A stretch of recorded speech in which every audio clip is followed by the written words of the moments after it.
আসসালামু আলাইকুম। কেমন আছো সবাই? সেন্সে অ্যাভোগাড্রোতে তোমাদের স্বাগতম।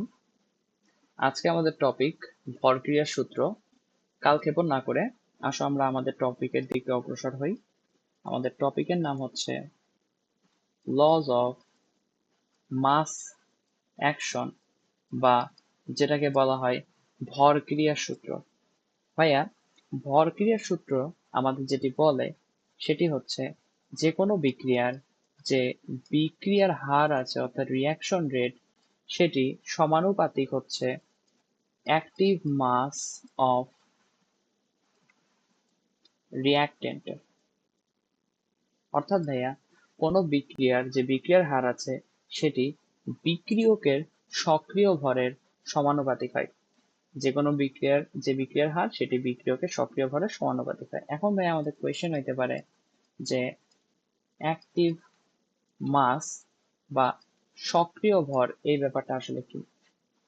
সক্রিয় ভর ভাইয়া, আমরা এই জিনিসটাকে বলতে পারি যে যে ভরটা আমাদের বিক্রিয়া অংশগ্রহণ করে, the mass participating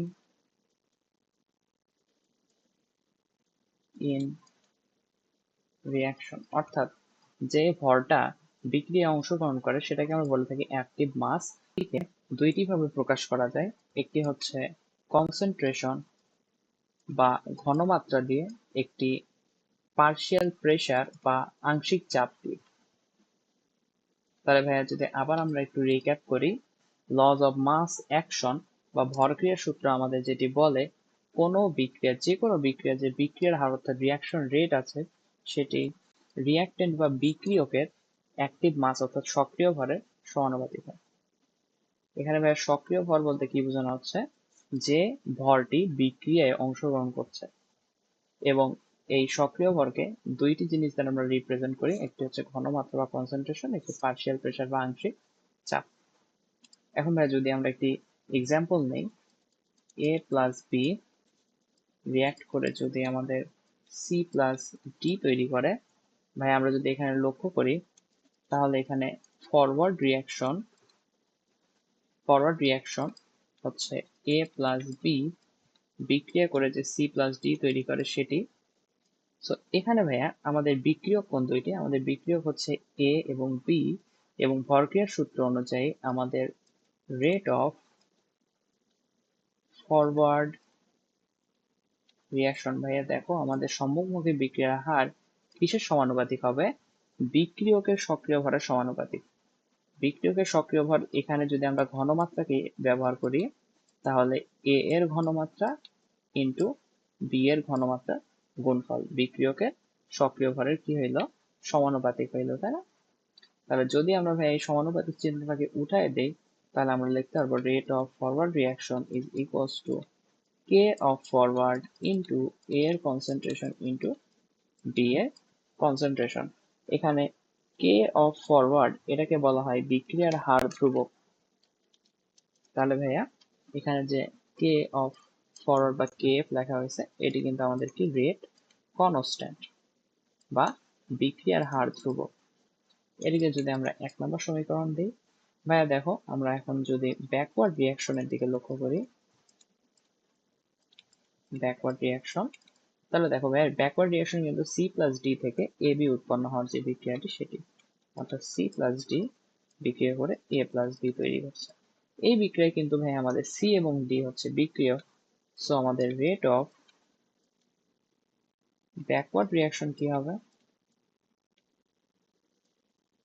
is proportional to হবে বিক্রিয়কের সক্রিয় ভরের কি সমানুপাতিক, যেহেতু অর্থাৎ আমরা বিক্রিয়কের সক্রিয় ভরের সমানুপাতিক ভাবে আমরা কি করলাম? এটাকে রিপ্রেজেন্ট করলাম। সিমিলারলি আমরা যদি এই সমানুপাতিক চিহ্নটাকে উল্টাই দিই তাহলে আমরা একটি সমান পাবো এবং একটি সমানুপাতিক ধ্রুবক পাবো, সেটা হচ্ছে কে বি। এটি হচ্ছে একটি রেট কনস্ট্যান্ট, এটি হচ্ছে ব্যাকওয়ার্ড রিয়াকশনের রেট কনস্ট্যান্ট, তাই না? আগেরটা ছিল ফরওয়ার্ড রিয়াকশনের রেট কনস্ট্যান্ট, এটি হচ্ছে আমাদের ব্যাকওয়ার্ড রিয়াকশনের রেট কনস্ট্যান্ট।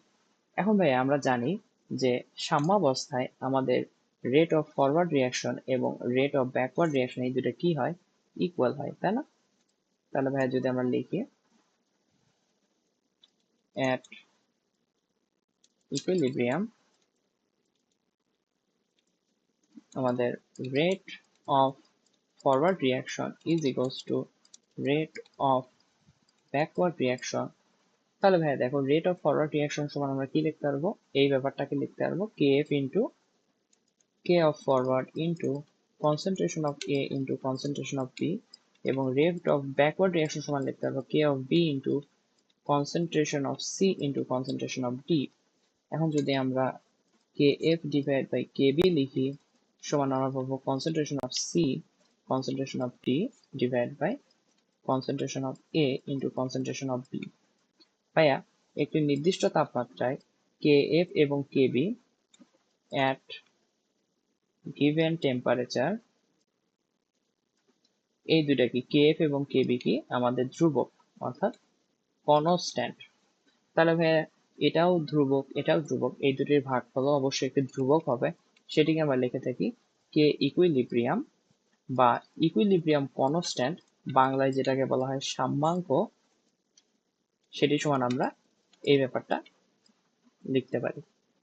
এটিকে কি বলা হয় ভাইয়া, বাংলায় বলা হয় সাম্যাঙ্ক এবং ইংরেজিতে বলা হয় ইকুইলিব্রিয়াম কনস্ট্যান্ট। তাহলে ভাই আমরা যদি ভালো করে লক্ষ্য করি, আমরা যদি বিক্রিয়াটা আবার যদি একটু ডানে রিপ্রেজেন্ট করি, a প্লাস বি বিক্রিয়া করে তৈরি করছে কি সি প্লাস ডি। তাহলে ভাইয়া দেখো সি এর কনসেন্ট্রেশন ইন্টু ডি এর কনসেন্ট্রেশন, এখানে আমাদের কি আছে, আমাদের মেইন বিক্রিয়ার উৎপাদের যে ঘনমাত্রা তার গুণফল আছে ডিভাইডেড বাই বিক্রিয়কের যে ঘনমাত্রার গুণফল আছে, সেটি কিন্তু আমাদের কে ইকুইলিব্রিয়াম বা সাম্যাঙ্ক। এখানে আরেকটা জিনিস লক্ষণীয় ভাইয়া, আমরা যদি এই আমাদের কেমিক্যাল রিঅ্যাকশনের যে ইকুয়েশন আছে এখানে যদি আমরা দেখি এ এর যে কোএফিসিয়েন্ট সেটা হচ্ছে 1, বি এর কোএফিসিয়েন্টও 1, সি এর কোএফিসিয়েন্টও 1 এবং ডি এর কোএফিসিয়েন্টও 1। এই কারণে ভাইয়া দেখো সি এর ঘাত কিন্তু 1, ডি এর ঘাতও 1, এ এর ঘাতও 1 এবং বি এর ঘাতও 1। এখন ভাইয়া যদি আমাদের রিঅ্যাকশনটা এরকম থাকতো 2a প্লাস বি থেকে 3c প্লাস ডি, তাহলে ভাইয়া আমরা যদি আগে সূত্রের মতো আমরা ইকুইলিব্রিয়াম কনস্ট্যান্ট বের করতে চাই, উপরে আমরা লিখব যে উৎপাদের ঘনমাত্রার গুণফল অর্থাৎ সি এবং ডি এর ঘনমাত্রার গুণফল ডিভাইড বাই বিক্রিয়কের ঘনমাত্রার গুণফল অর্থাৎ এ এর ঘনমাত্রা ইন্টু বি এর ঘনমাত্রার গুণফল। এবং আমরা যদি লক্ষ্য করি এ এর সহগ আছে 2, সো এ এর ঘাত হবে 2, বি এর সহগ আছে 1, সো বি এর ঘাত হবে 1, সি এর সহগ আছে 3, সি এর ঘাত হবে 3, ডি এর সহগ আছে 1, ডি এর ঘাত হবে 1। বা যদি আমরা এটাকে প্রমাণ করার চেষ্টা করি আগের বারের মতো, তাহলে আমরা এই রিঅ্যাকশনটাকে একটু অন্যভাবে রিপ্রেজেন্ট করতে পারি। দেখো 2a কে আমরা লিখতে পারি a plus A plus B, এখানে 3c কে আমরা লিখতে পারি c plus C plus C plus D. Similarly ভাইয়া আগের বারের মতো দেখো rate of forward reaction is equals to K of F into, ভাইয়া ফরওয়ার্ড রিয়াকশনের জন্য আমাদের রিয়াক্ট্যান্ট কোনগুলা, আমাদের ফরওয়ার্ড রিয়াকশনের জন্য রিয়াক্ট্যান্ট হচ্ছে আসলে এগুলান, এগুলান হচ্ছে আমাদের রিয়াক্ট্যান্ট এবং এগুলান হচ্ছে আমাদের প্রোডাক্ট। সো আমরা ভরক্রিয়ার সূত্র থেকে জানি আমাদের যে কোনো বিক্রিয়ার হার কিসের সমানুপাতিক, আমাদের বিক্রিয়কের সক্রিয় ভরের সমানুপাতিক হয়। সো আমরা বিক্রিয়কের সক্রিয় ভরের সমানুপাতিক হিসেবে যদি আমরা লিখি concentration of A into concentration of A into concentration of B সমান kf into concentration of A তার উপর স্কয়ার into B, এটি 1 নাম্বার। সিমিলারলি ভাইয়া রেট অফ ব্যাকওয়ার্ড রিয়াকশন, ভাইয়া এখানে আমরা যদি ব্যাকওয়ার্ড রিয়াকশন দেখি, ব্যাকওয়ার্ড রিয়াকশনের ক্ষেত্রে বিক্রিয়ক কোনগুলা, বিক্রিয়ক হচ্ছে সি, সি, সি এবং টি।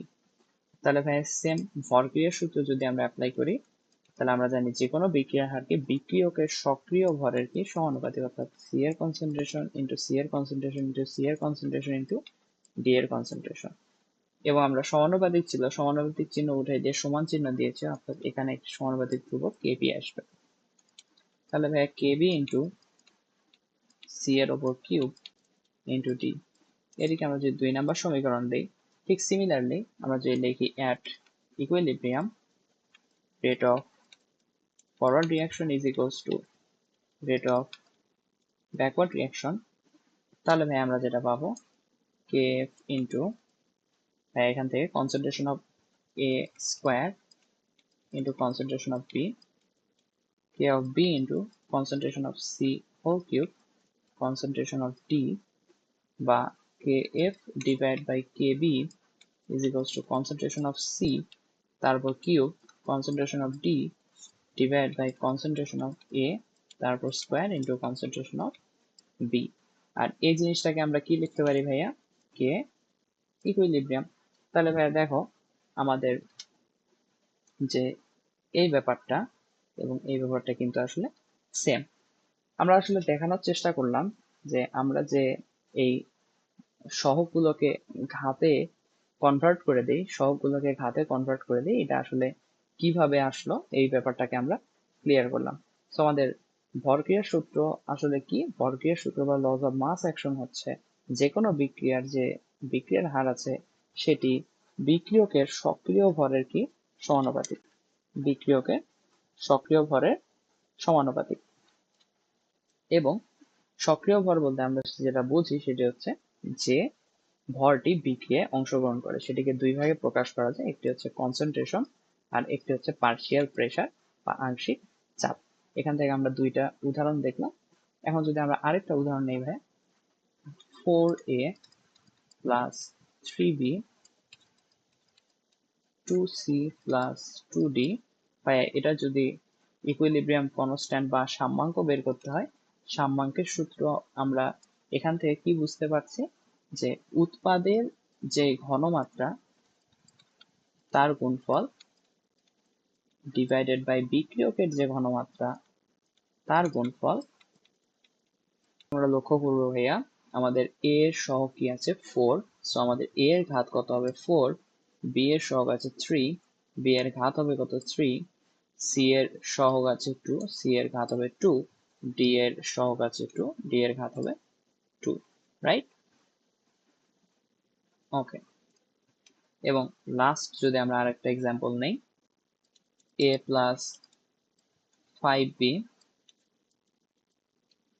6d প্লাস 2c, এই বিক্রিয়ারও যদি আমরা ইকুইলিব্রিয়াম কনস্ট্যান্ট বা সাম্যাঙ্ক বের করতে চাই, সাম্যাঙ্ক মানে কি উৎপাদের যে মোলার ঘনমাত্রা তার গুণফল ডিভাইডেড বাই বিক্রিয়কের যে মোলার ঘনমাত্রা তার গুণফল, এবং আমাদের যে কেমিক্যাল রিঅ্যাকশনের যে ইকুয়েশন তার যে সহগ আছে বিক্রিয়ক এবং উৎপাদের যে সহগ আছে সেটিকে আমরা ঘাতে রূপান্তরিত করবো, অর্থাৎ a এর সহগ আছে 1, a এর ঘাত হবে 1, b এর সহগ আছে 5, b এর ঘাত হবে 5, d এর সহগ আছে 6, d এর ঘাত হবে 6, c এর সহগ আছে 2, c এর ঘাত হবে 2।